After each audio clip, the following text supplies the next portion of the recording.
Great! Let's step it up a notch. Starting from this lesson, we'll deal with Python's functions as an invaluable tool for programmers.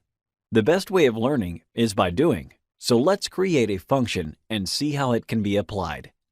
To tell the computer you are about to create a function, just write def at the beginning of the line. Def is neither a command nor a function. It is a keyword. To indicate this, Jupyter will automatically change its font color to green.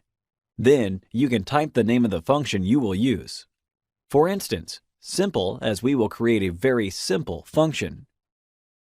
Then we can add a pair of parentheses. Technically, within these parentheses, you could place the parameters of the function if it requires you to have any. It is no problem to have a function with 0 parameters. This is the case with the function we are creating right now. To proceed, don't miss to put a colon after the name of the function. Since it is inconvenient to continue on the same line when the function becomes longer, it is much better to build the habit of laying the instructions on a new line with an indent again. Good legibility counts for a good style of coding.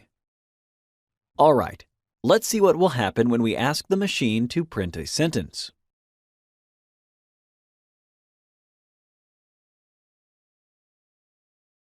Not much, at least for now. The computer created the function simple that can print out my first function, but that was all. To apply the function, we must call it. We must ask the function to do its job. So, we will obtain its result once we type its name, simple, and parentheses. See? Great! This will do for now. Thanks for watching.